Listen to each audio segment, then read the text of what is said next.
Well, this is a pretty small turnout for the last class. Anything going on in competition with this? Anybody know? Bit surprising. Usually it's a big turnout of people who realize they reached point of desperation because they didn't bother to come to class. Who just looked at this stuff on the web? Raise your hand if you had it, if you checked this out on the web, the university's website. Anybody? Nobody. All right. Well, I don't know if it's worked or not. Nobody's told me anything, so I assume it's all okay.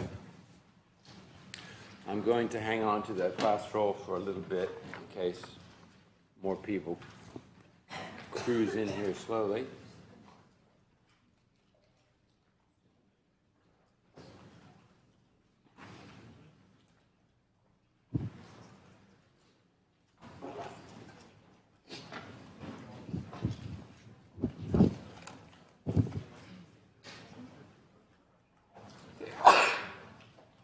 Yesterday we just had a quick look at this diagram, and it didn't tell us a whole lot.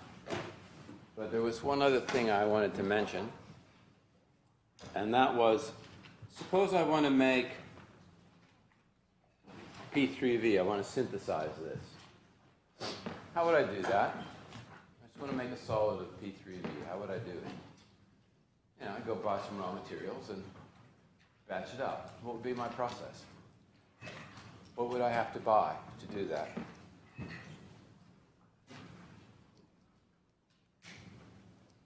Raise your hand if you can answer that question.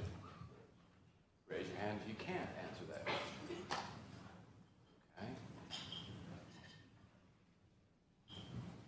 Okay. P3V. Is this a reaction product of V2O5 and PBO? Yes or no? Is it a reaction product of the two end members? So couldn't I go out and buy the two end members and make it? So isn't that obvious? Right? It's a reaction product. That's how I can synthesize it.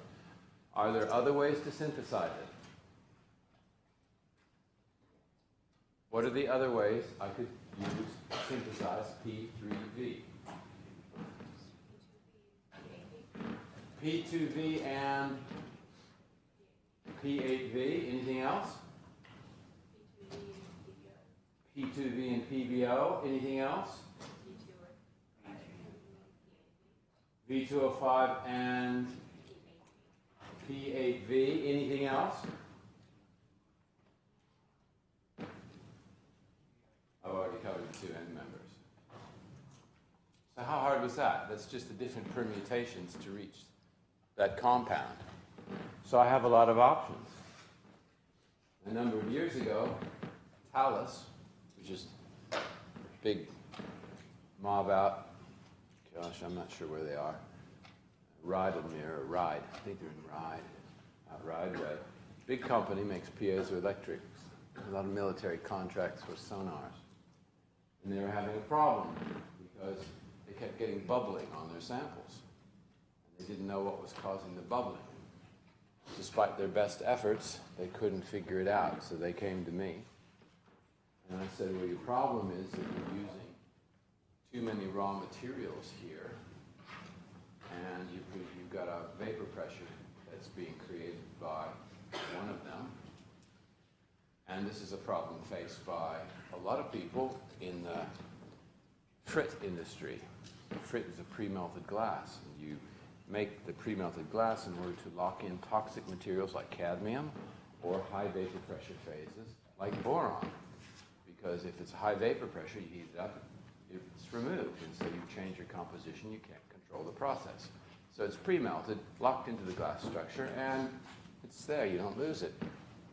So I told them the same thing, that they had a high vapor pressure and they needed to get rid of that. So I told them to turn it into a two-stage process where they pre-reacted the high vapor pressure phase and then take that product and react it with their other raw materials and all would be well. And that's what they did and all worked, and I thought that was magic.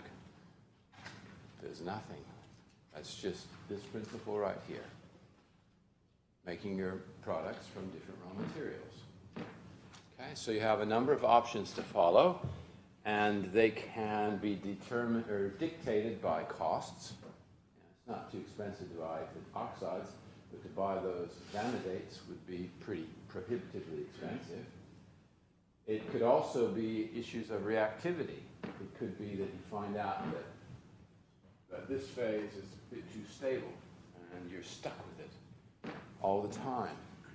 So if you start with this phase and this phase here, and you try to end up here, along the way, of course, they're going like that, it's crossing PAV. As soon as you form PAV, maybe it's too stable and it hangs around and it's always there as an intermediate. That's not so good. So what's your alternative? Well, start with PAV, and maybe it's more reactive with V2O5 or P2V, and you look at your possibilities to see what works best. But usually it's cost considerations that determine it, but there are other things that come into play too. And you consider all of those when you design your materials process.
This is the exam question from 2015. Okay? This was the only question that was asked. But the class might have been a bit different in those days. Okay? In this class, I gave atomic weights, and I even indicated the notations where I said A2M was Ag2 MOO4 and A2M2 was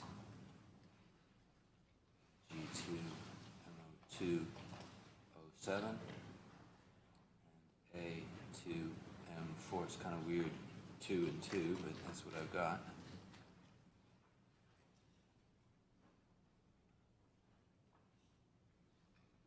Okay.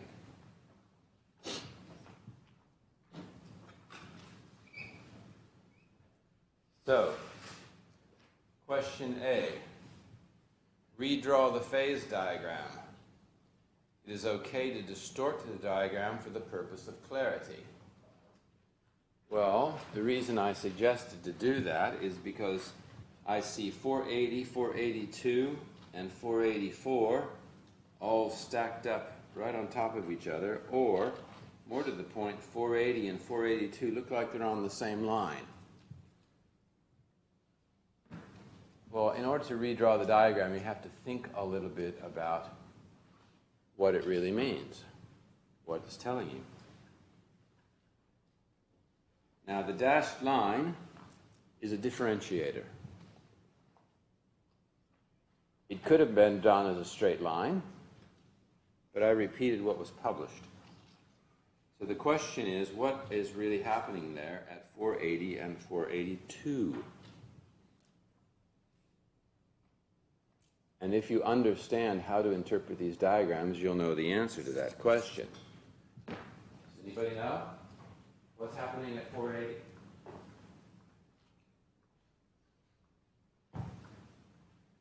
What's happening at 480?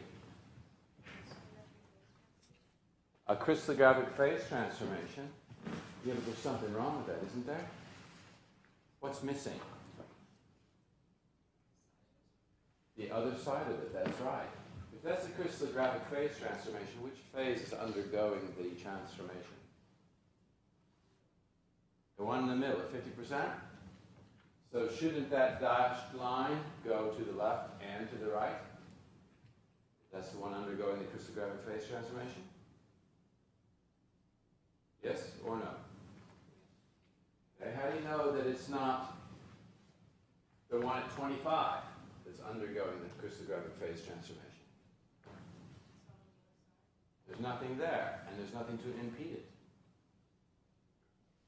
So, thinking more broadly, the conclusion is that the two lines for 480 and 482 overlap. And the authors didn't want to distort the diagrams I suggested you do. Clarify that. So 480 is a crystallographic phase transformation of the 50%. That's the 1-to-1 Ag2 MO2O7 A2M2. Okay. So what's happening at 482? What's 482?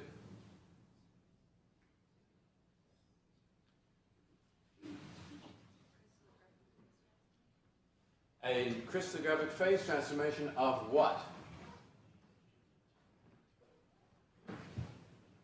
What is it? What's undergoing the crystallographic phase transformation?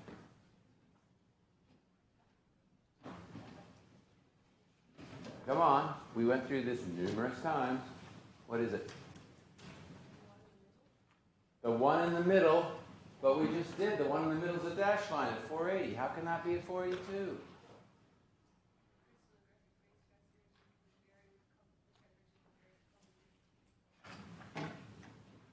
That's a real bullshit answer. It's a line compound. There is no variable composition.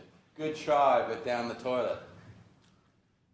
The solid line would go all the way across if that were the case. And it would undergo two crystallographic phase transformations, 480 and 482. Good try, wrong. What's undergoing the crystallographic phase transformation? We've been through this numerous times. It's just coming out of the edge of the diagram, isn't it? So this is the phase undergoing the transformation. It's only covered on the one half. It comes out here too if we go over to Ag2O. So there are two crystallographic phase transformations there. Which means if I were to redraw this on large scale, I'll put this on top, huh?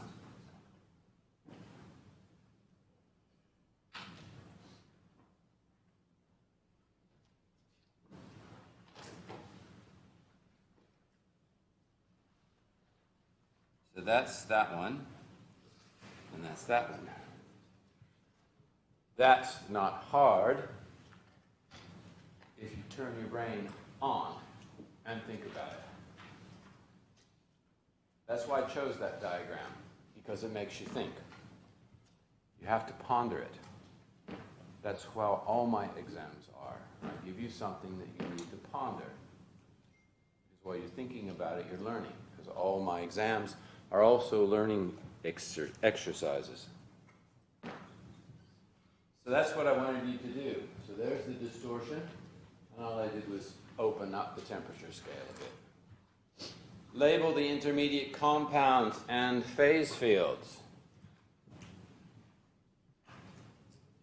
What's this one?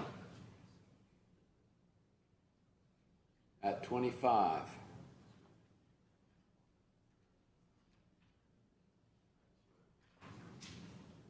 A2M.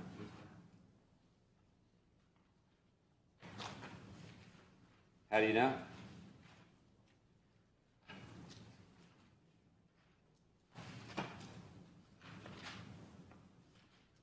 A2M. That's supposed to be a 25 according to this.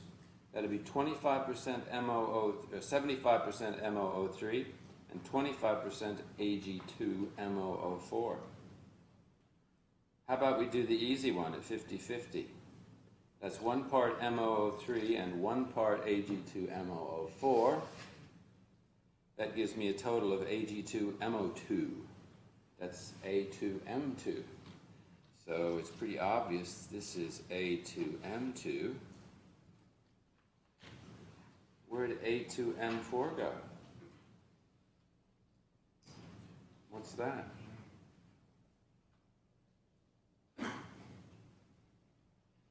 A2M4. 1 part Ag2O, 4 parts MOO3.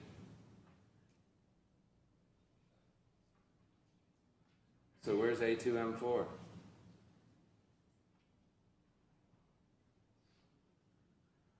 Guys, if you can't do this, you're really screwed. This is 3rd grade algebra. Which one is it?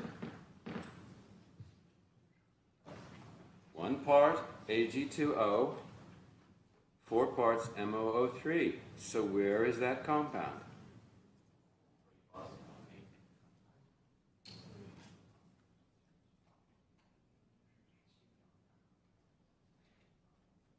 So what's A2M?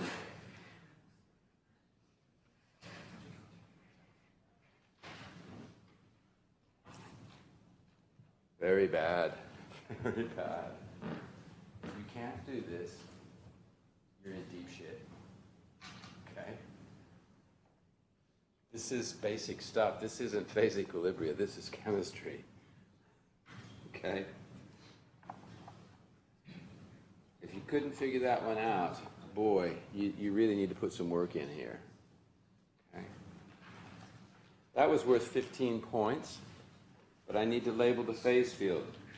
So, what's in this triangle? What's in that one? Somebody tell me. M plus L. Good. What's in this triangle on the right?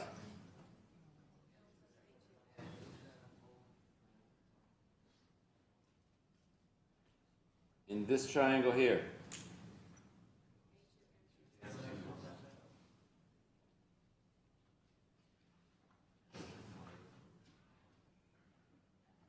In this thing right here?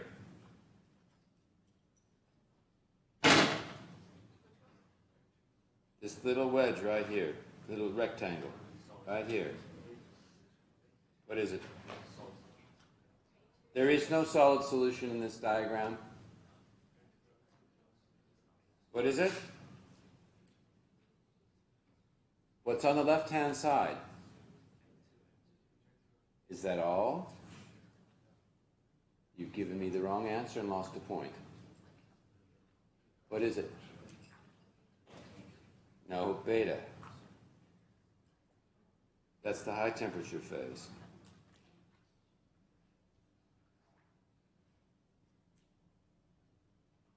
What's in this rectangle down here? Below 482, right here.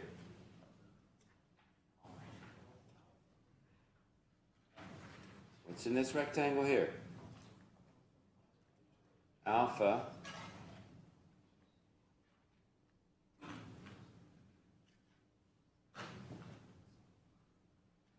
What's in this rectangle right here?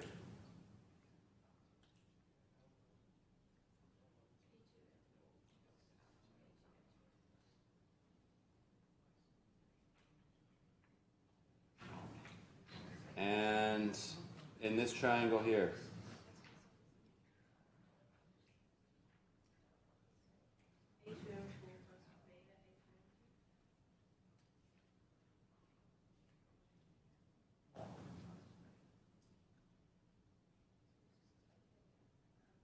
And in this right here?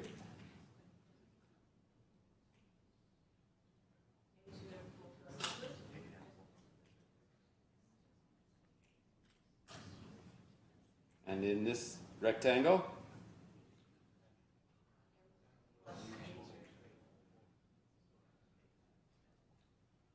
And here?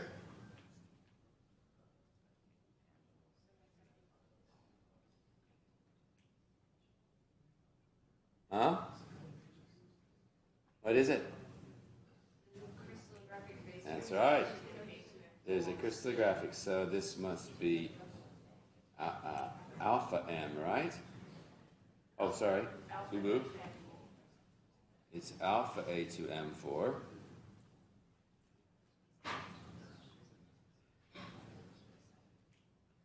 So in this rectangle is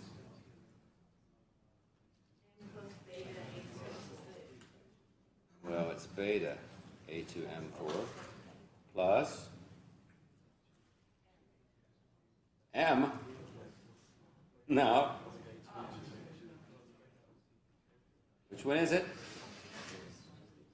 What's on the right-hand side of that rectangle? Sorry? I'm missing something. Beta.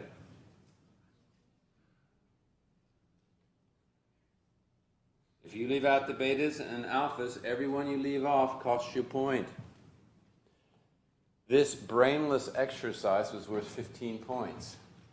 I did that to help the brainless students who know almost nothing because they were so slack that they didn't want to learn. So 15 points is basically a giveaway. But if you can't do this, then you've really learned nothing. Okay? This is step number one, basically. Okay, two hands. Yeah. Did we say earlier that A2M also undergoes a CPT? A2M.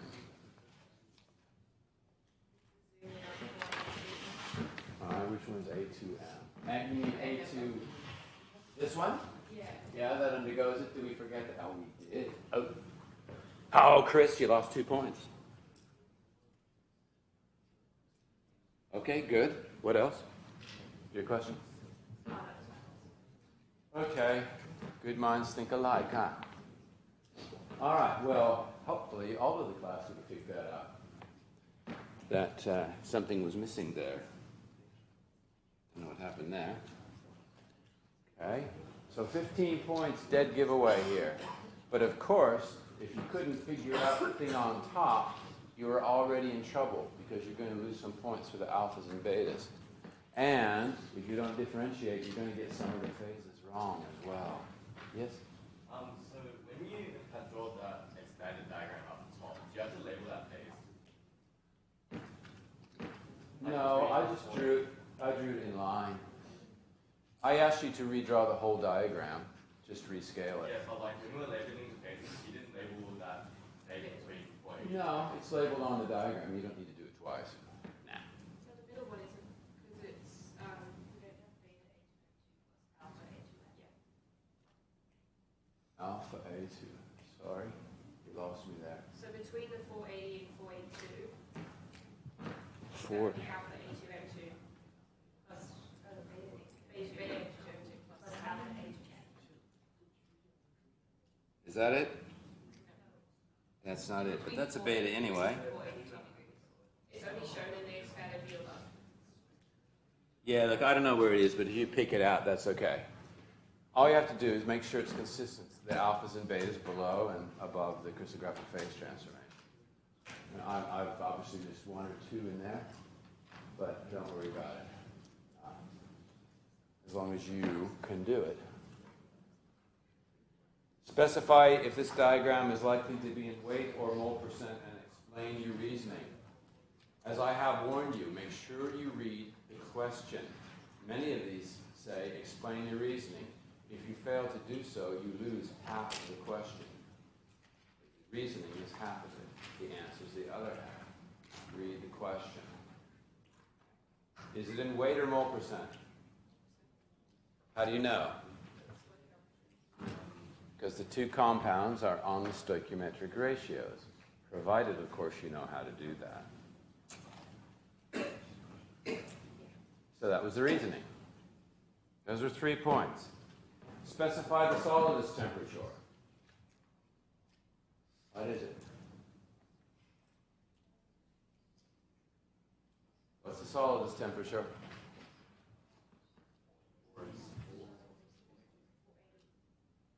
Who thinks it's 480?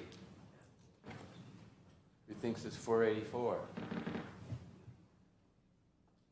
The solidus temperature is the temperature below which only solids exist and above which there is a liquid. So is it 480? No, that's just the lowest temperature on the diagram, but that's sub-solidus. Okay? So if you said 480, you lost a point. Specify which of the two end members is the more powerful flux and explain your reasoning. 3 points. Which one's the more powerful? Whoa, look at that. I'm pushing my pen. Which one's the more powerful flux? A2M. Why? What's your reasoning? Reduces the melting temperature the most. Wrong word. Liquefaction. The liquidous surface tends to slope down toward A2M more than the other way. So the general trend is downward toward A2M. So the explanation for your reasoning is the trend of the liquidous surface down toward A2M. Of the 4 compounds in this system, that includes the 2 end members and the 2 intermediate phases, specify which are congruently or incongruently melting. Oh, a giveaway of 4 points. What are the 2 end members? Oh, yeah, they better be. And the 2 intermediate phases are? How do you know? They undergo paratectic decomposition, whereas the end members, you could say, by definition, must be congruently melting, or you could say that there's half of a dome there, or you could say they go from solid to liquid of no change in composition. They're all correct answers. 4 points. What a giveaway. Of the 4 compounds in this system, specify in tabular form 12 points. Number 1, whether or not they can be densified by liquid phase sintering. What am I looking for? What am I looking for when I say liquid phase densification? I'm looking for a 2-phase region that contains liquid plus that's solid. Okay. Is that the case for M? Is that the case for A2M? Is that the case for A2M4? You said no. You said no. Pity. I was going to embarrass you. What about A2M2?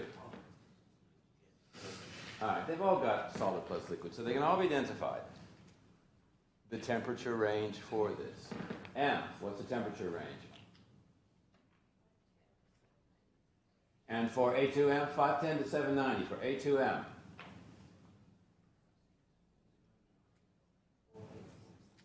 For 84 to 560. For A2M4. 496 to 510. And for A2M2? 484 to 496.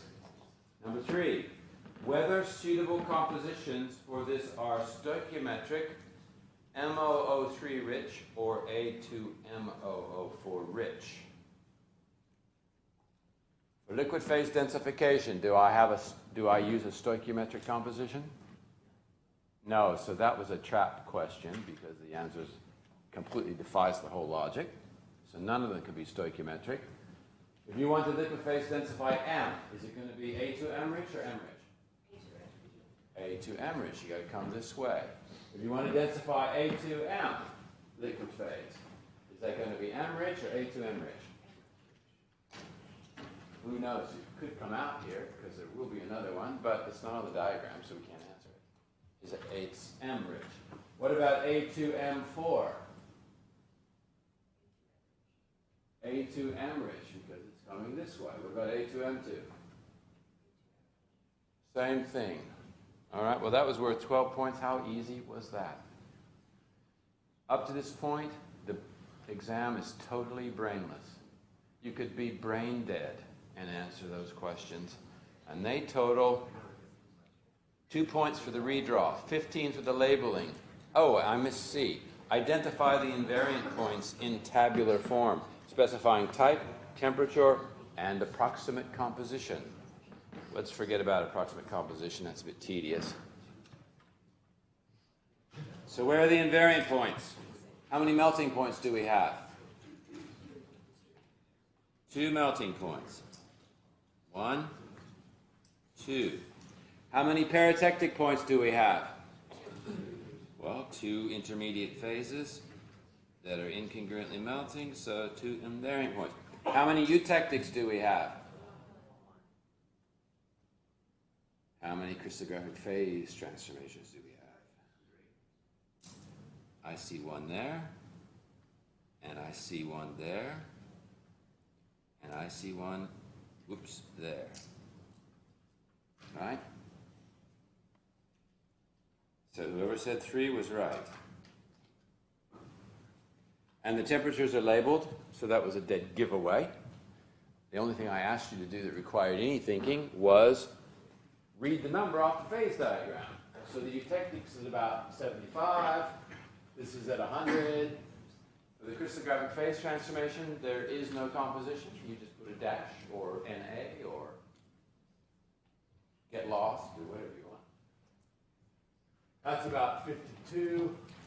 That's about 30. Okay? Not hard. I'm not looking for exact numbers, just approximate. That was worth 15. So up to this point, you've got 32, 35, 36, 39, 43, 55 points. And not one bit of neuron power was required to get 55 points in this exam. This exam is so easy because it doesn't require you to do anything. And I gave 55 giveaway points. I consider all these to be total giveaways. The only thing that required any thinking was getting those 480 and 482 differentiated. And that's what I'm really looking for. Because if you do that, it tells me you understand. If you don't, a lot of points come off because you lose out on the alphas and betas and some of the labels and so on. Next part. For each of the following compositions, first 2 columns, listed in the table below, specify, using the notations given above, the equilibrium phase assemblages. Phases only, not the amounts, at the temperatures indicated, marked by X. That's X in the table. 17 points. And there are 5 rows, and I've got temperatures all over the place. So this is a bit difficult. So the first composition is 80% M, 20% A2M. Where is that on the phase diagram? What number corresponds to that? Where is it on the phase diagram? 80% M. That's 20. There's 100% M, so that's 80% M. Okay, so this is my composition, and I asked you to tell me the phase assemblage at 450 degrees. What is it? You've already labeled it. It's a brainless giveaway. I've just given you another 70 points. That's 72 points of brainless activity. Only one thing required any intelligence, and that was the 480, 482 thing. All the rest is nothing. It's just going through the exercises that I've done over and over in here. I ask at 500. What exists at 500?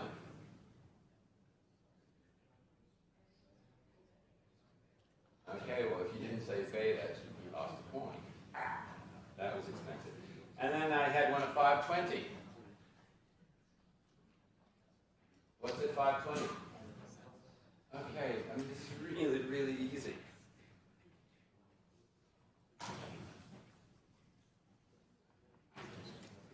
For the composition 70M, 30A2M at 450. At 450. So here's your composition. Now take it up to 450. Okay? Specify the following 10 points. The equilibrium phase assemblage in terms of the amounts of the phases. What am I going to do? I want you to do a quantitative phase assemblage. What do I do? 30, 70. It's right here on this line at 450.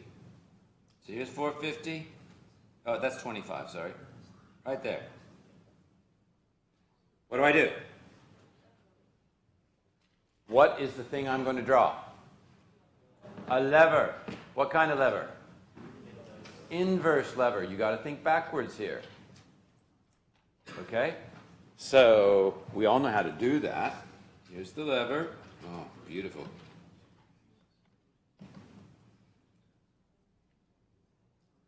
There's the composition. That's A2M4, and that's A2M2. And there's an alpha in there.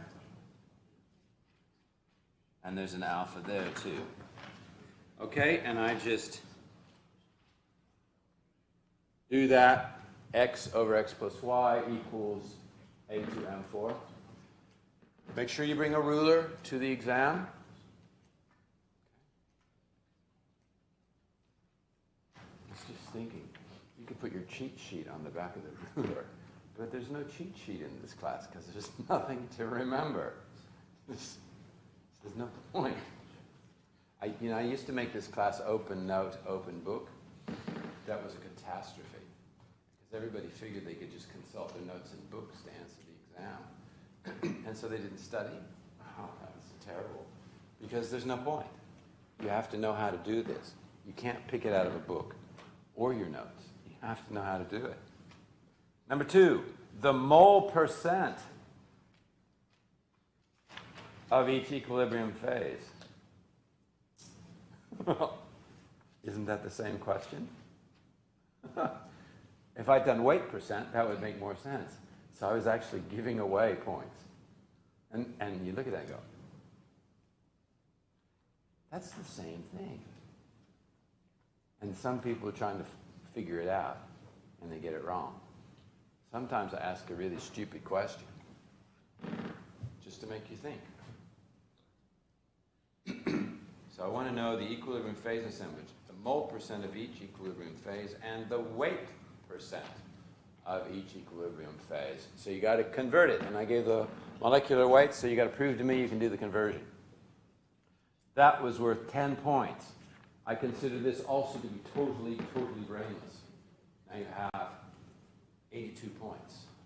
Giveaway. You had to do only one thought process here, which is the 480, 482 thing. So far, every single question here has been brainless. It is essential to show your work. No points will be awarded without it. You don't show your numbers, I give you a big fat 0. Read the question. If the composition 70-30 is centered at 600, Specify the potential microstructural issues of concern that could arise during cooling. So you don't have to do anything except heat it up a little higher to, oh wow, this temperature. I don't know if that's in the liquid region or not. 600, yes, it's in the liquid region. Okay, so you've actually liquefied it. And what I'm really asking you to do is go through the process of precipitation and possibly resorption. So what's the first thing to precipitate? It overlaps this liquidus curve, by the way. It's like here, okay? So what's the first phase to precipitate? M. So, mentally or on your page, right? M. First phase to precipitate. And that happens at whatever temperature you cross the line. I didn't ask you for an isoplethal analysis, okay? But that's effectively what you're doing. And at 510, what happens? What happens at 510?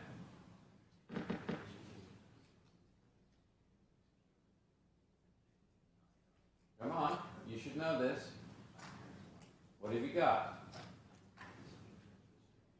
What happens at 510?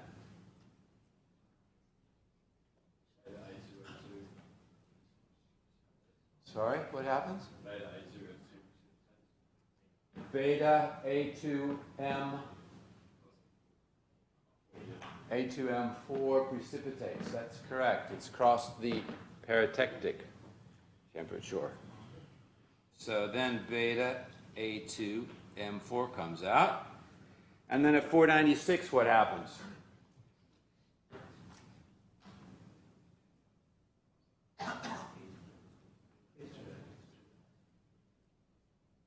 What's happened at 496? We've gone below the paratectic temperature. So it's all solidified, hasn't it? Okay, so that's my microstructure. It's fixed. Okay? I'm stuck with this right now. Now, how you answer the question can go two directions, and both will be correct. If you assume equilibrium, A is gone. M is gone. If you assume that it's rapidly cooled, you've got A as the primary phase and beta A2M4 as the secondary phase. Both are correct as long as it's clear what you're doing. I don't care what the answer is. What I care about is the thought process to show that you've learned. So at 496, what's happening other than solidification? Huh? What's forming? What's right there? Because you've already gone through the exercise of labeling all this stuff, so it's all so easy because you've done it step by step. Just go back. So you've already got beta A2M4, don't you? But you've now precipitated beta A2M2.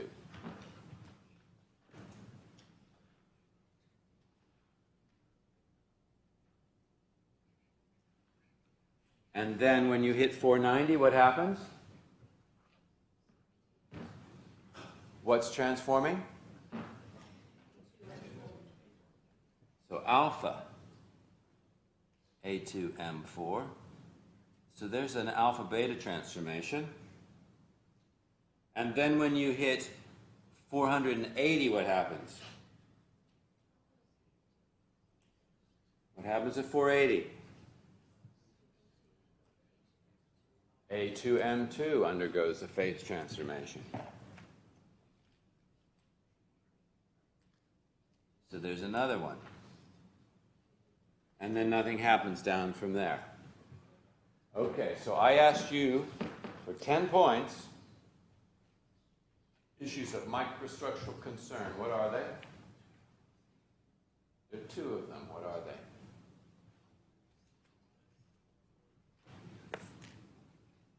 What are the two things? You got a microstructure. It's a solid. You're cooling it down. You look at the phenomena.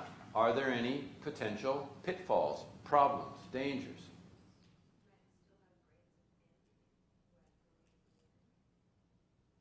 Well, yeah, but I'm not asking about necessarily. Well, I don't know. Tell me. So what?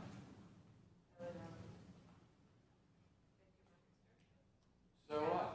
You got grains of A. So what? Not A, M. Sorry.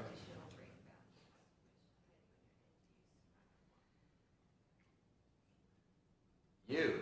What's your question? Answer.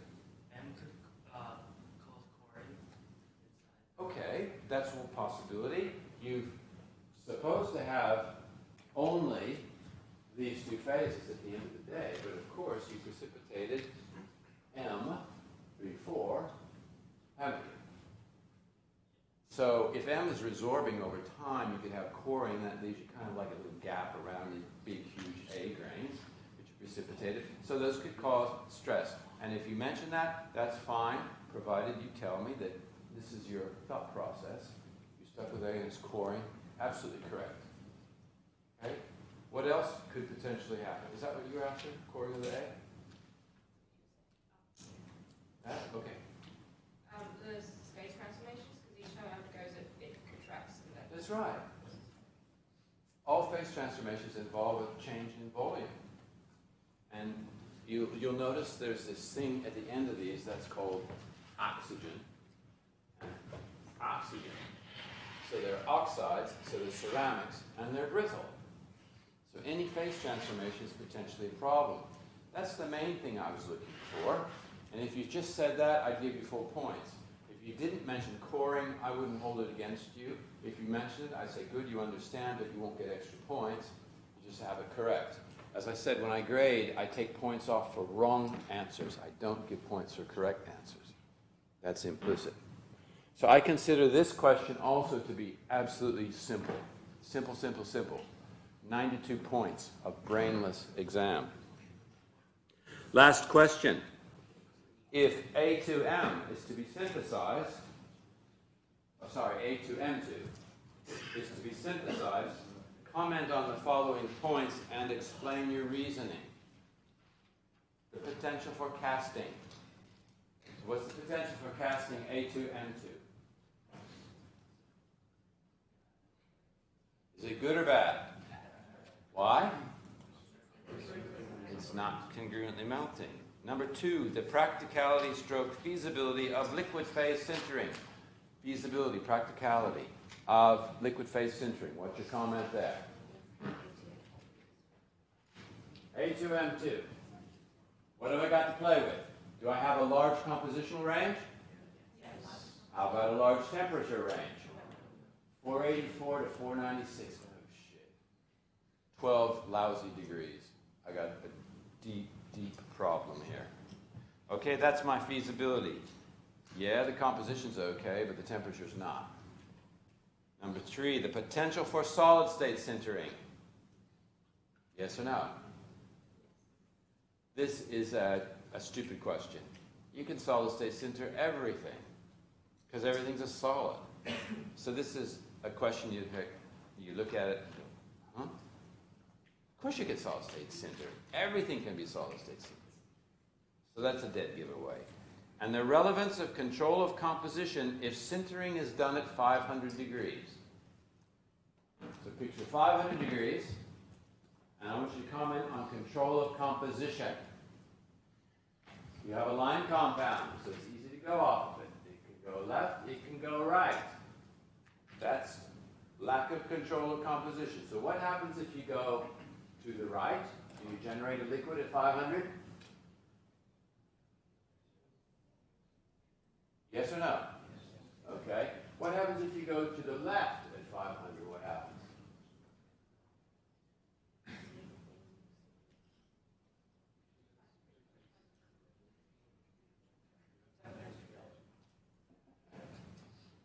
Anybody pick out anything weird about that question? what go to A2M2. I got you at 500 degrees, right? 500 degrees. What's the paratectic decomposition temperature of A2M2? It's gone. There is no solid-state sintering at 500 degrees. So, this is the second question in which you actually have to think for something. But it's kind of obvious. If I'd said 490 degrees, this would be how I would do the question. I go to the right, I go to the left. And at 490, well, I've got two solids, and they both undergo phase transformations. So those would be important to the cooling of the material. But this is kind of a trick question, because the answer is you can't solid-state cinder at 500 degrees, so it's an irrelevant question. Okay? How easy was that exam? I consider virtually every question to be a giveaway, and only one aspect of thought was required. So easy. Do you want me to give you a break, or do you want me to keep on going? You want a break? All right, take a break for 5 minutes or so.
Not to worry.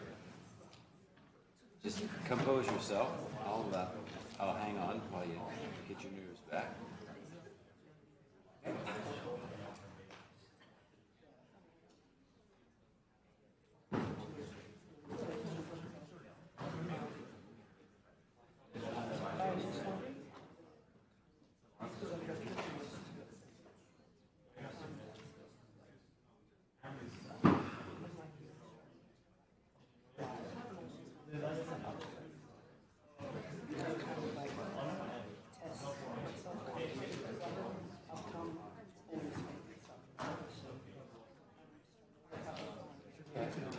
I've uploaded on the movie.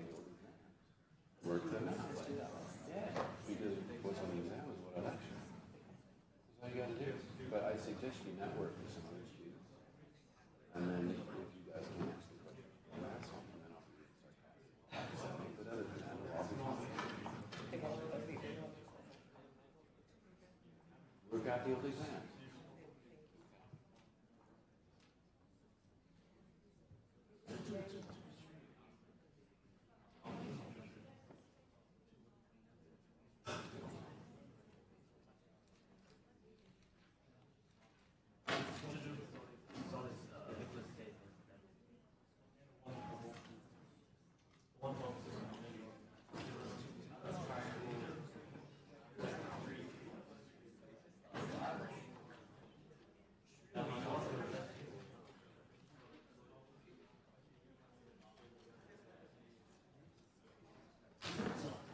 Right, I just have a question.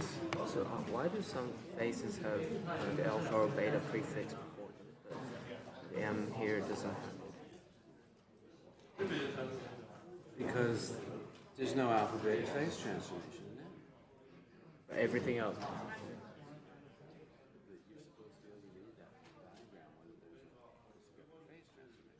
There's nothing in M. Ah, There's one here, there's one here, and there's one here. But this doesn't happen. so this triangle here, does that have a beta prefix? That's correct.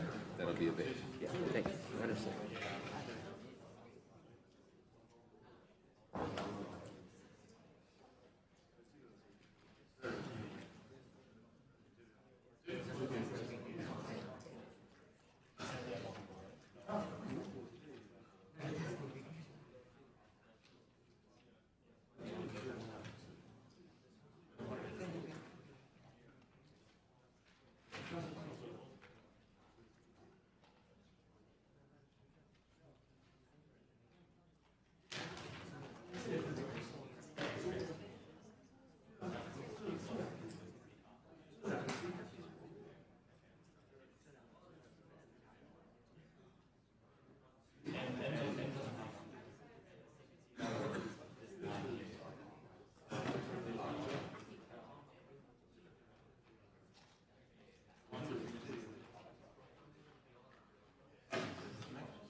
Okay, let's get going.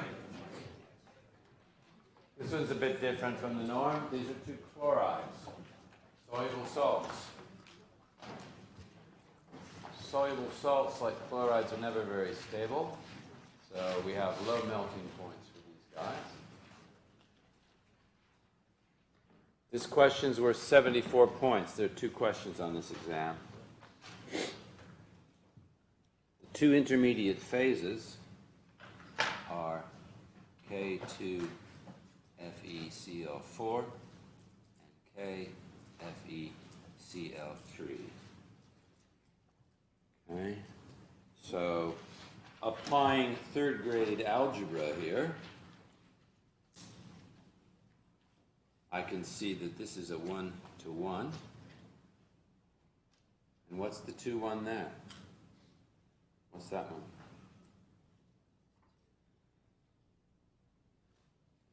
How many irons are there? 1. How many potassiums are there? 2.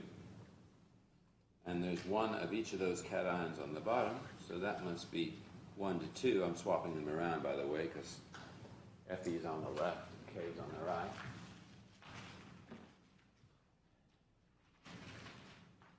Complete the phase diagram by labeling all the phase fields. I'm not going to do that. Interpolate all of the invariant points and label them on the phase diagram. Well, I've actually interpolated the temperatures for you already. How many eutectics are there? How many paratectics are there? I've got to be careful here. Got to be real careful. Hold that question. There's something at 380, but it's not certain what it is. I haven't drawn it very well, but there are 4 lines that all appear to come together at a point. How many melting points are there?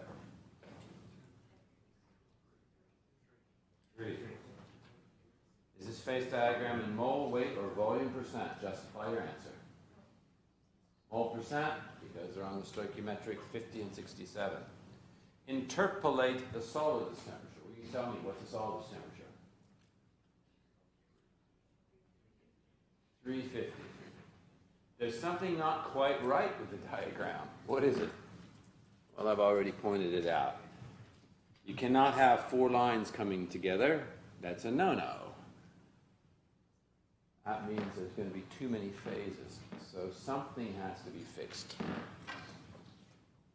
Concerning what's not right, draw 2 possible versions as enlargements of what may be the correct phase equilibria. The one thing you need to think about. Okay, the rest of this is all brainless. One thing to think about. What is it? What are the 2 possibilities for those 4 lines all coming together? One could be a paratectic. What's the alternative? No, a degenerate eutectic goes to the edge of the diagram. I've never seen an inside of a diagram. And besides, what did I tell you about degenerate eutectic? It's not real. It doesn't exist. What is it? It's eutectic that you can't pick out. So the 2 alternatives are that phase right here is incongruently melting or congruently melting. Oh, that didn't take much thought, did it? So that means the diagram could look like this, or it could look like this.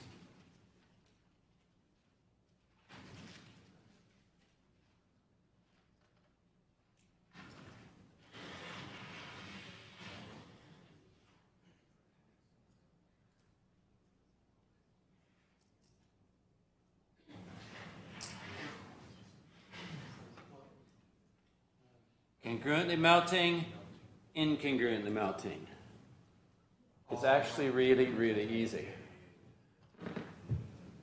Now, unfortunately, the authors who drew this diagram, and this was done in pen and ink, by the way, probably the 60s, they didn't bother to differentiate. And this is the sort of diagram that makes students scratch their heads. That's why I used it, because it's one that makes you scratch your head. I want you to think. List all of the phases in the system that are suitable for growth of single crystals by Czochralski method. What are they? What can I grow by the Czochralski method? What's my requirement for Czochralski growth? Congruent melting. I have to make a melt below the seed crystal. If you have not looked at the Moodle, look at the notes I gave you, because you are responsible for knowing what's in them. Not regurgitating, but knowing what's in them. So you need to know what the Czochralski and the flux growth techniques are. You also need to know what solid state liquid phase densification are. So if I need congruent melting, which ones of these can I grow by Czochralski? What are they? What phases can I grow by Czochralski? We can call this one 1 to 1 and this one 2 to 1. Okay? What are they? And we know we can do 1 to 1, but it's unclear if we can do 2 to 1 yet. All right, well, that depends. And you've also forgot the end members. You can grow the end members, you can grow 1 to 1, and if 2 to 1 is congruently melting, then you can. If it's incongruently melting, you can't. And that's got to be part of your answer, because I didn't tell you to choose one. You have to keep your options open. What are the minimal temperatures that could be used for liquid phase densification for all of the phases in this system? So if you want to liquid phase densify FeCl2, what is it? Minimal temperature. 390. Does this sound familiar? Is it the same question in the other exam? That's why I tell you, look at the old exams which I've uploaded to Moodle. They all follow along the same lines. Because there's only so many things that you can get from these diagrams, and liquid phase densification is one of them. Do you want liquid phase densify the 1,1 compound? What's the minimal temperature? 350. Using the phase diagram, comment on the risk to the microstructure of cooling all of the phases in the system. This is a bit tedious. From the minimal liquid phase densification temperature to room temperature, which is identical to that shown at 200. So I want you to do liquid phase densification and cool it from the horizontal line, from the cutoff, so it's a solid. So you've liquid phase densified it, and now you're cooling it. Okay, so let's do FeCl2. Okay, so you're somewhere up in that triangle, you formed a liquid and solid, you've taken it down to 390. Are there any microstructural issues to worry about? So what's this question really asking you to look at? Crystallographic phase transformation. That's right, because that's always the big risk, at least with brittle materials. What's undergoing the crystallographic phase transformation at 270? 2 to 1. Okay, so that's the only thing you really need to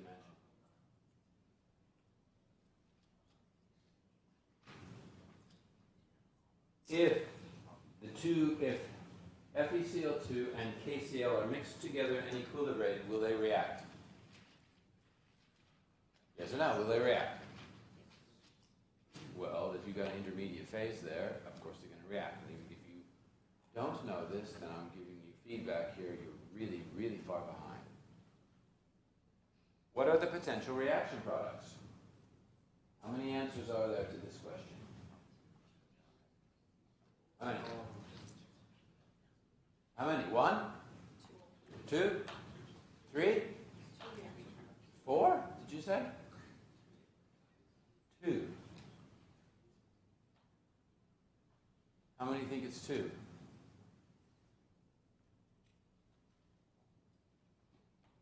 What are the potential reaction products? 2 intermediate phases. 2 reaction products. What combinations of reaction products might be observed? This is not a good question because it can be interpreted 2 ways. And when I ask a bad exam question, it always shows up, and then I realize, I got it wrong. This is not a good question.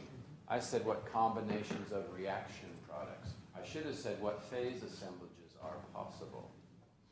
Because there's only 3 combinations of reaction products, aren't there? This plus this, this plus this, this plus this. So if you answer the question literally, those are the three combinations.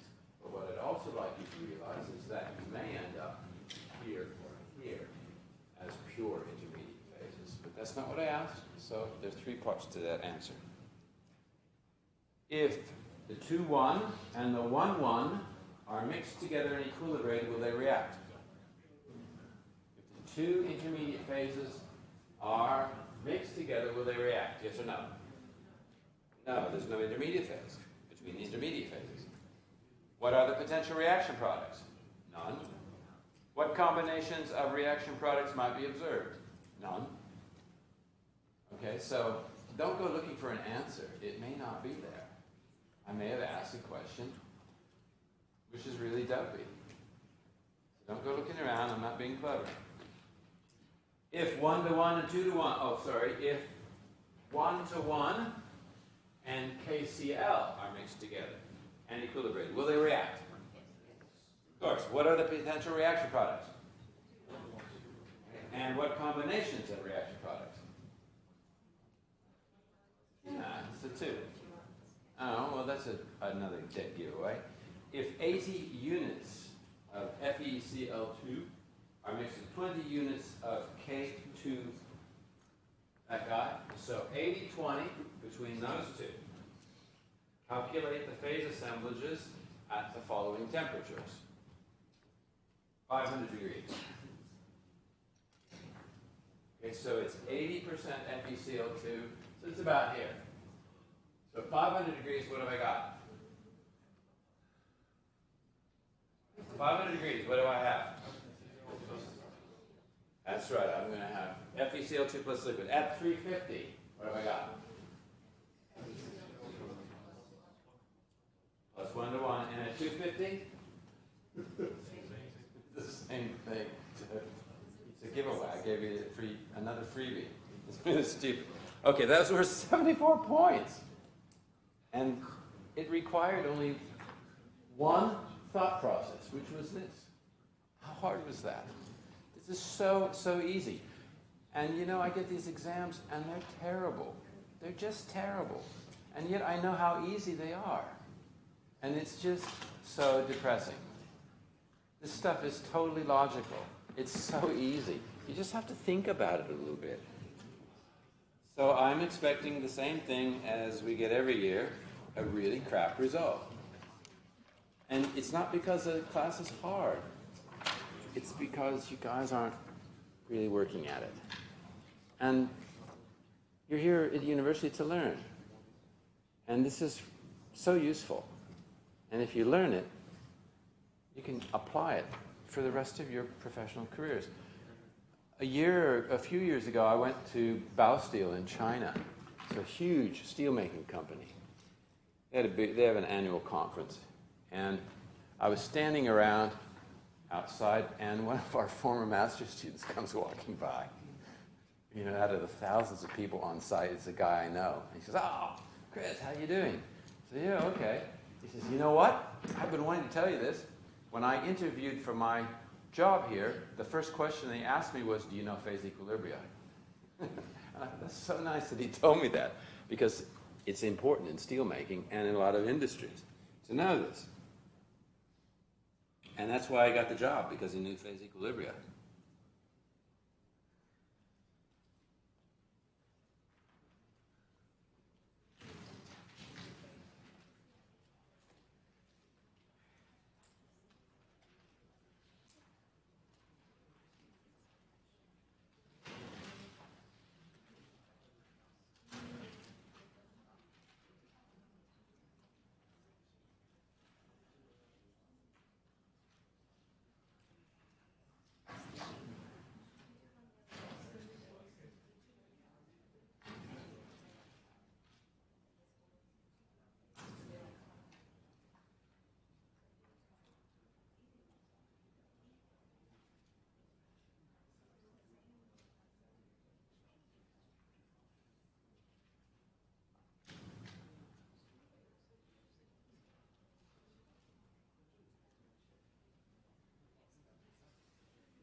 All right, this diagram gives you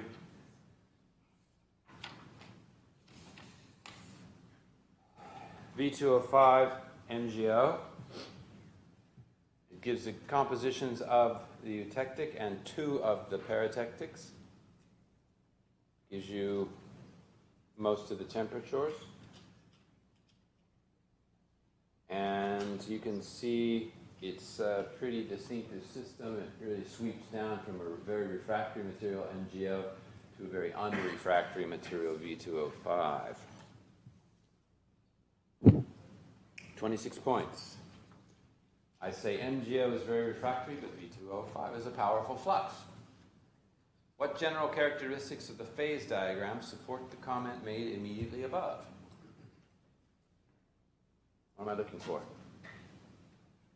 How do I know that V2O5 is a flux and MgO is refractory? The liquidus line sweeps down from very high, 2800. In fact, on this diagram, I put an arrow on this, and I said to MgO, 2800.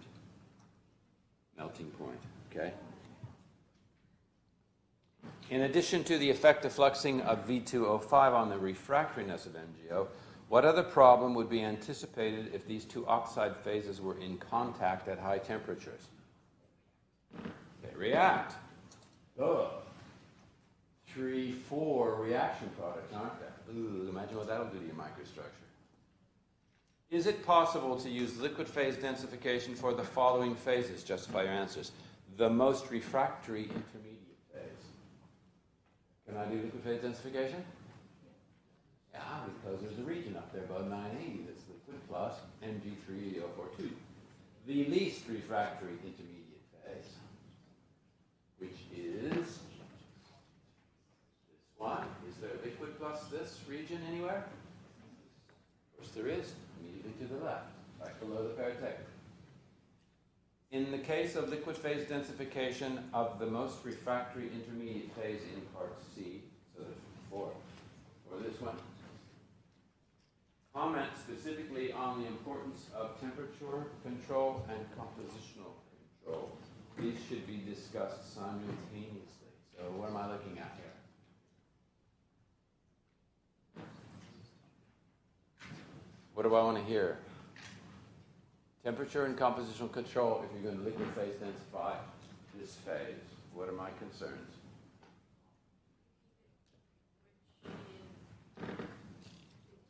All right, well, it's pretty important to keep it V2O5 rich, so your composition's in the big triangle rather than the little triangle. And the little triangle is constrained by temperature and composition, whereas the big triangle is constrained 44 degrees, is pretty good. Not constrained too much by temperature and not constrained too much by composition. So really the issue is if you get the composition right, the temperature falls in place. If a refractory brick of magnesia, which you can buy, were to come into contact with V2O5, what would be the expected temperature of liquid formation at the instant at which liquid first forms? What would be the temperature of liquid formation? At the very beginning, what would it be? Initial temperature of liquid formation. I'm taking V2O5, putting it in contact with MgO. When's my liquid form?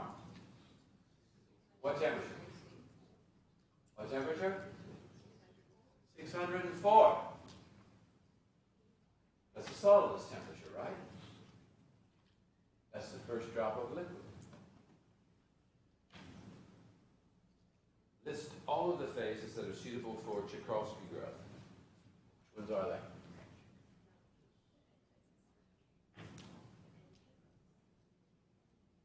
How many intermediate phases could be grown by Czochralski growth? How many? Just the one. And that is congruently melting. Are the end members congruently melting? Okay. That's implied. Just that one. List all of the phases that would require flux growth to produce single crystals. What's the requirement there? Could I use flux growth on a congruently melting phase?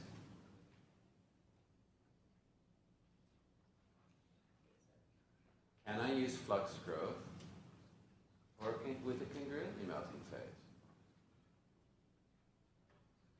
Well, what's the requirement to flux growth in incongruently melting phase? What do I need on the phase diagram? What do I need on the phase diagram for flux growth of an incongruently melting compound? Sorry? I need a paratectic, but more descriptive. I need a better answer than that. I need a liquid. I need a more descriptive answer than that. Liquid compatible with a solid that I'm trying to grow. So I need a liquid plus solid region. Do I have a liquid plus solid region in an incongruently melting compound? Do I have a liquid plus solid region in a congruently melting compound? Okay. So that should be a non-thought process. Of course, but my question said required. I don't require that for a congruently melting compound. So however you answered it, I would take into account. Whatever. Because both answers are effectively correct. The extremely high melting point of MgO is indicative of its great stability and hence its low diffusivity, which makes solid-state densification difficult. If a slight amount of contamination is acceptable in commercial magnesium refractories, what strategy could be used to densify these at a lower temperature? Justify your answer. I want to densify magnesium refractories off of the phase diagram. But I want to densify them at lower temperature, or as low a temperature as possible. So what is the lowest temperature possible at which I could densify these things? And what would be the mechanism?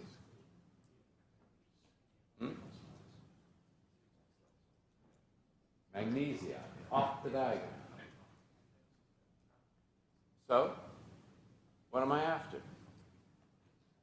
Raise your hand if you don't know the answer to this question. All right.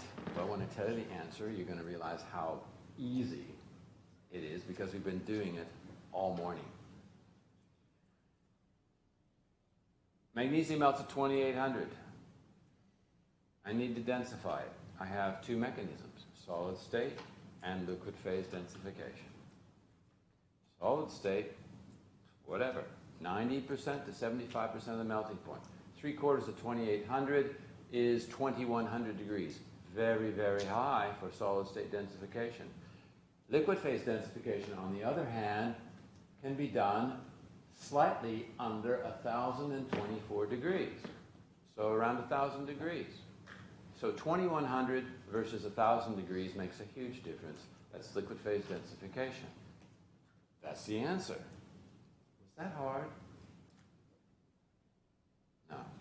Everyone should have been able to do that. So read the question. Think about what it is I'm asking. Because I'm not going to ask you things like, what is a eutectic? What is a paratectic? I don't ask questions like that. I asked you something practical. And that's practically useful. If I have a super refractory, I know I'm going to have problems solid state densifying it. So my alternative is liquid phase densification. And I gave you enough information to tell me you can do it at a much lower temperature, somewhere under 1024. On the other hand, if high purities of all of the phases in this system are critical, what is the challenge facing materials scientists who must synthesize these phases? Purity is important. What's your challenge?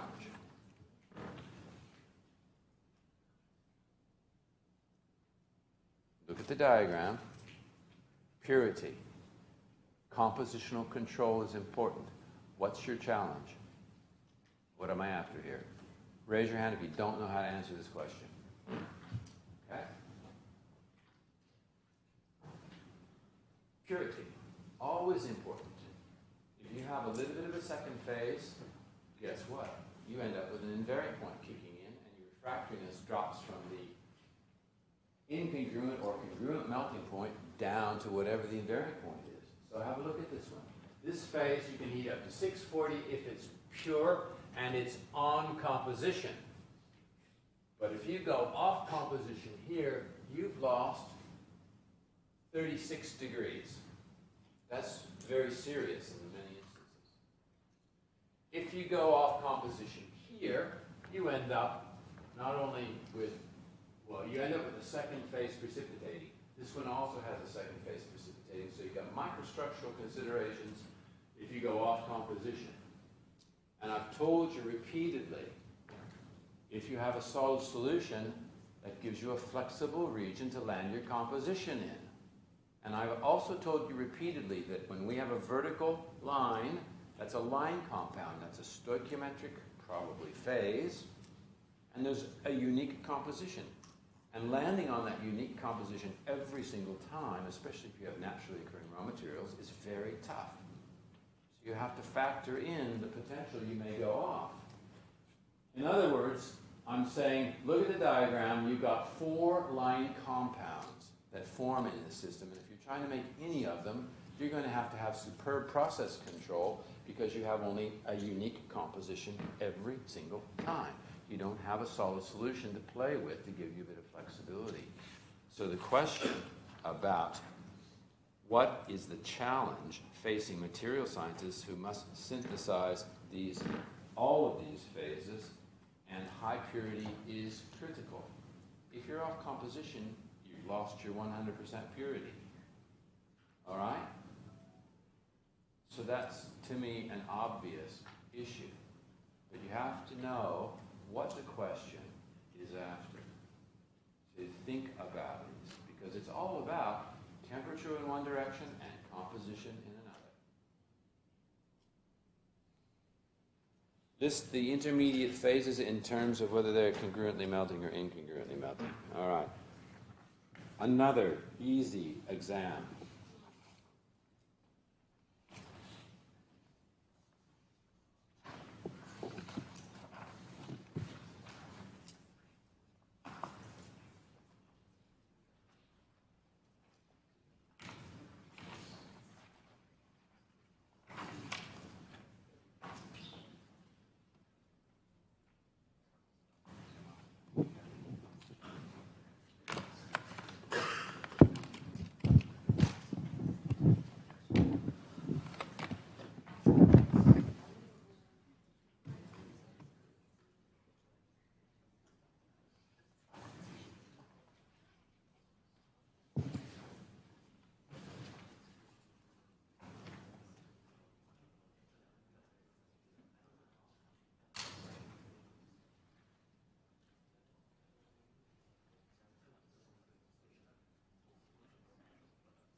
Okay, this is PbO Fe2O3, lead ferrites.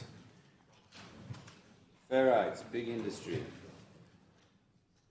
The compounds in this system are 2 PbO Fe2O3.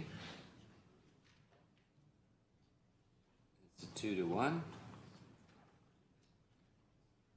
PbO to Fe2O3. 1 to 2, and PBO 6, Fe2O3, 1 to 6, and then the two end members.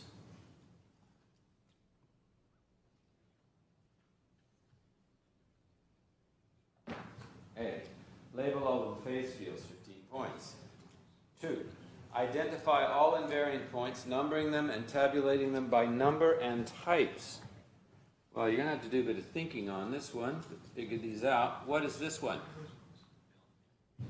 Melting point. What's this one? Is that the solidus temperature?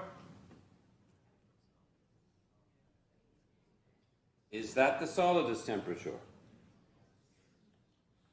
Well, you're supposed to say yes. What is this? Paratectic. What is this? Huh? What is it? Paratectic or eutectic? What is this? Paratectic. So obviously, that's the phase, that's the phase, that's the phase undergoing the paratectic decomposition. Okay, so I've got the upper points covered here. What about these lower points? I've got something here, and I've got something here, and I've got something here, and I've got something here.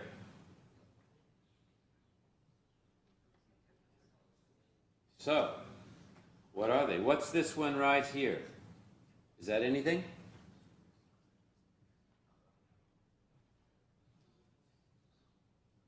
Okay, something that I'm going to see a lot of in this class is people going too far. And they're going to show me non-existent invariant points. And I see it every year, year in and year out. And they give me the biggest crock of shit. It's ridiculous. That thing I just drew is simply the other end of the paratectic line. It's irrelevant. It's not an invariant point, but I am going to get some people who know nothing, and they're going to tell me that's an invariant point. And I'm just going to go, oh, you're down the toilet. I know you don't understand. What about this one right here? Is that significant? A eutectoid, that's right, a solid solution coming down and forming two solids. That's a eutectoid, so that's a genuine invariant point. What about this? Is that one? Is that an invariant point? Is that a solid solution decomposing to two solids upon cooling? Another eutectoid. So what's this? What's that? That's every bit as irrelevant as that, which is just the other end of the eutectoid temperature line. Irrelevant. And yet, I'm going to get some boneheads who are going to tell me that's an invariant point. Don't be that bonehead. Be smart. There's nothing hard about this stuff. Those are all the invariant points. Okay, Michael's been kind enough to come here so you guys can have your ugly comments about me on the telephone. So now, this is your opportunity to do what I really dislike, which is bring out your telephone. Okay. And while he does this, after he's done his speech, you guys can start entering, but I'm going to keep on going. Okay? Morning, everybody. Hello, everybody. Wake up. Yep, I'm here to promote, you know what? Any idea? My experience survey. Okay, now, can I ask you to all pull out your phone or your device and log into the My Experience webpage? There are a couple of ways you can log in. You can go from Moodle, or you can enter the URL myexperience.unsw.edu.au. So I want everybody to do this exercise together with me. So, yeah, can you wake him up? Yeah. Everybody please log into My Experience. Can I use this?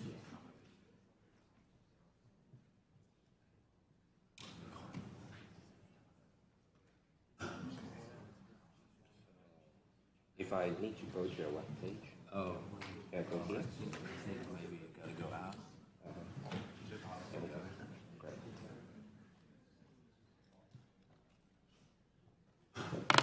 Oh, you're not connected to the internet.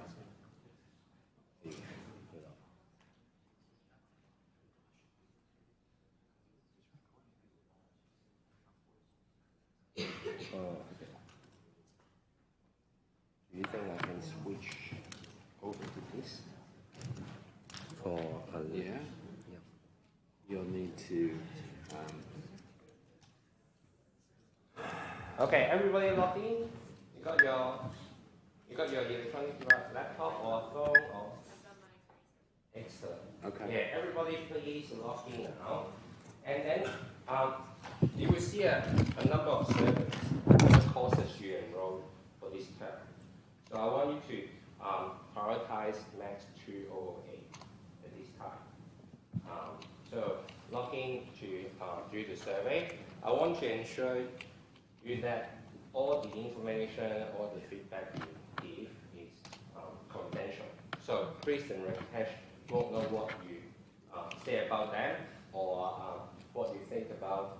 They will know eventually know what you think about the course, but they won't know who said that.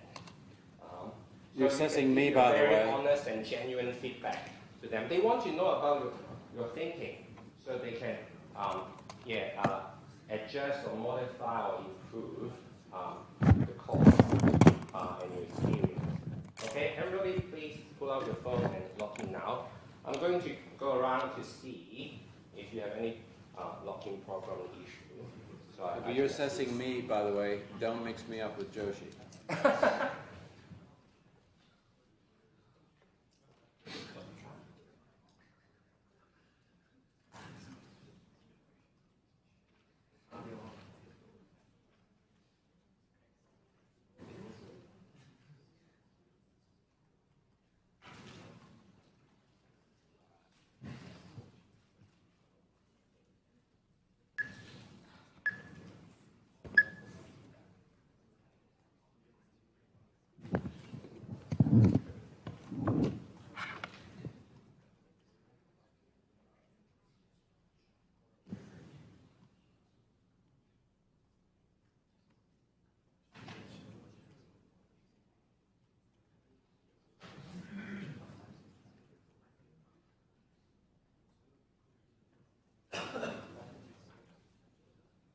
Shit.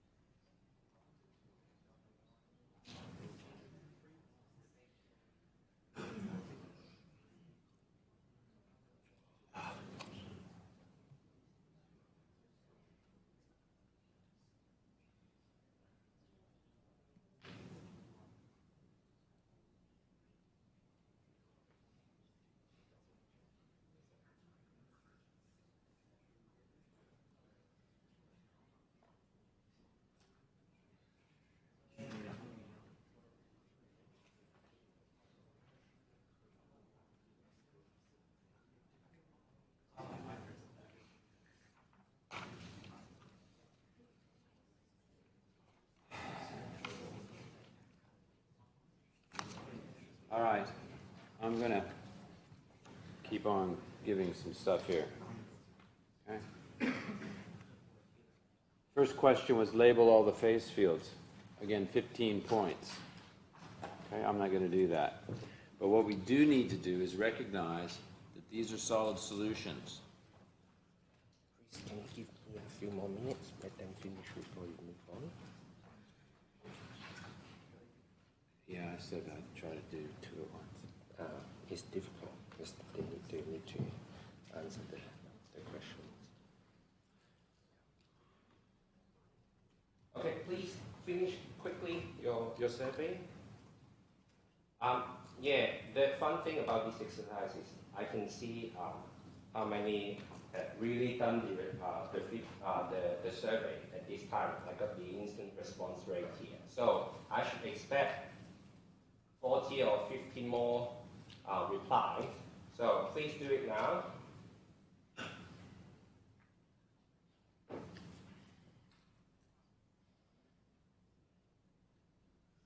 checking the instance response rate now.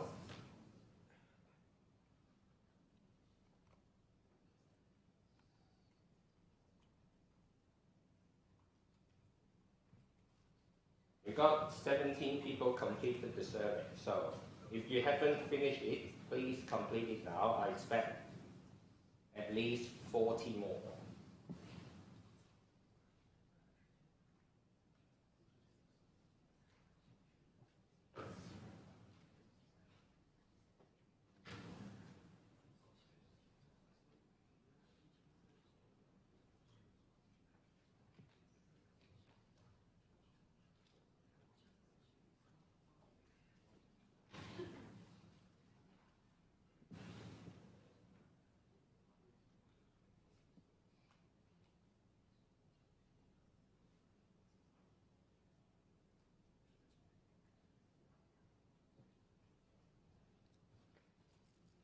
That's 23 completed already, so another 20, 30 people.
People still doing the survey?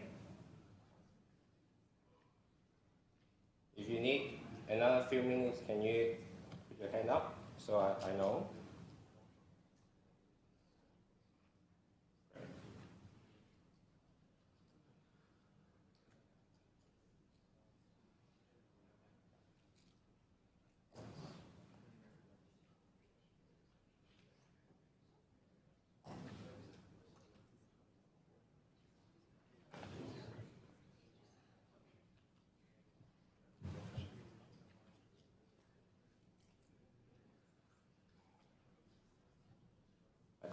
I received 33 now. Keep going, please.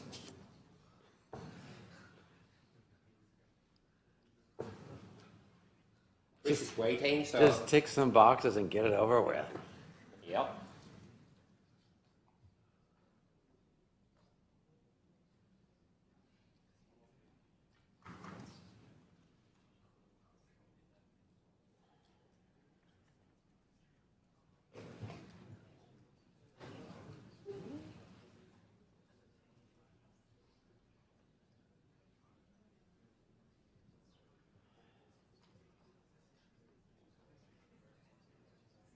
Got 44 now. All right. Yeah. 36%. Yeah, but whatever. It's not a class of 120 here. So. No. All right. Okay. Can we, like... Okay? Yeah. All right. Thank you, Michael. Okay, thank you very much. You'll see me in another course, another class. Yeah. Today or next week. All right. Yeah, thank you. I just wanted to ask, so no two invariant points will ever be on the same temperature? So only... Yeah, I made a mistake. I corrected it. No two invariant points would be on the same temperature. That would be, I've never seen that. Okay, and that's good because I missed a line. All right. Identify all the invariant points. Number, tabulate, blah, blah, blah. Okay. We just did that, right? But we're missing one because I made a mistake in the draw. What's happening right here? What's that? One solid going to two solids. Insectoid. Okay, or downward decomposition. Is this diagram in weight, mole, or volume percent? Explain your answer. Mole percent? Got to be careful. Salt solutions, usually this would be the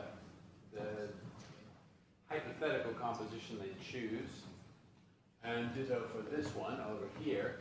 But we've got a line compound here. I don't have any numbers written on this diagram, but that compound comes to 33%.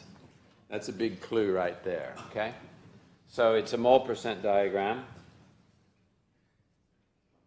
What's the approximate melting point of PbO?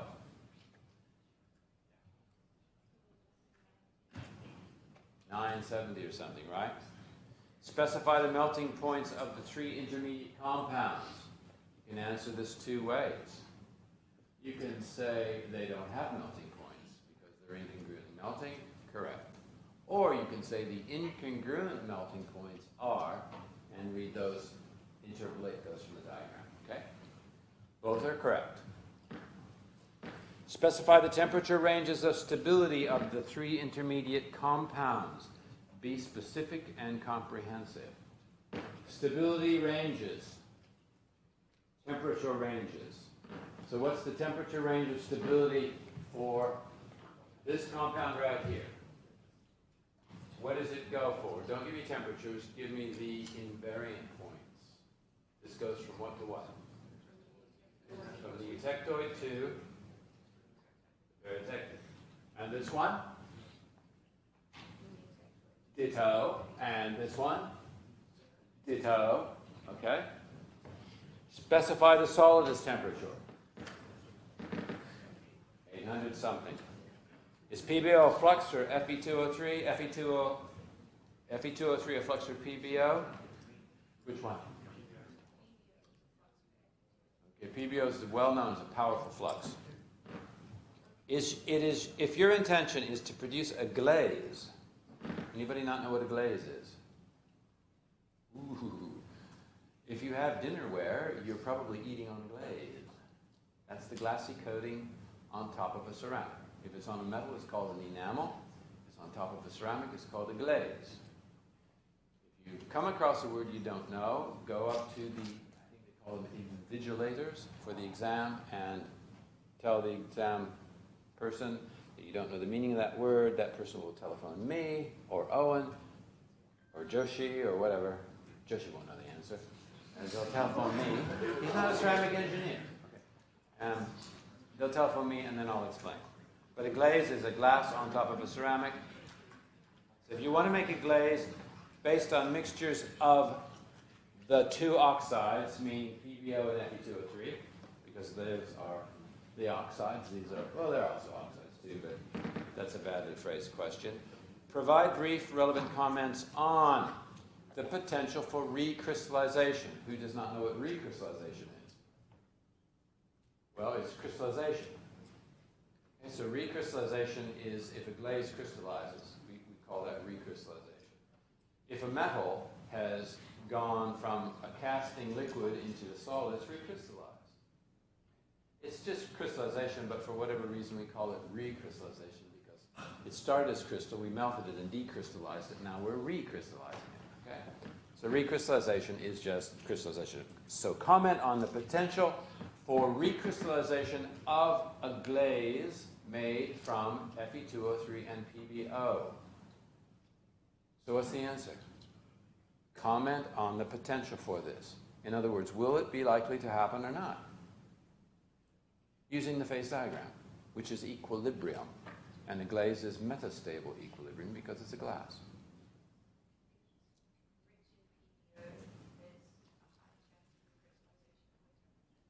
Why should it be rich in PbO?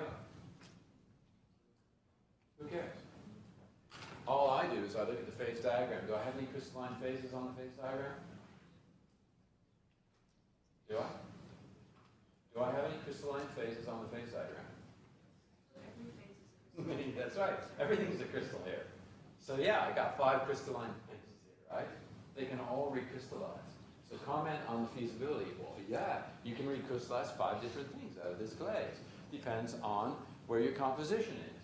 And what you're getting at is the glaze may have had more PBO to be lower melting. But I didn't specify that. So all you needed to do was say, well, yeah, you can recrystallize up to 5 different things together or singularly, or individually, from this glaze. Probably not the best question, because when it says the potential for recrystallization, that, I think, took your thinking in terms of what enhances recrystallization, and you were thinking low temperature or low free energy, probably recrystallize there. That's not really what I was after, so not a good question. And what would be the effect of recrystallization on the strength of the glaze? If you're precipitating a crystal inside of a glassy matrix, what do you think that's going to do to the strength of the glass?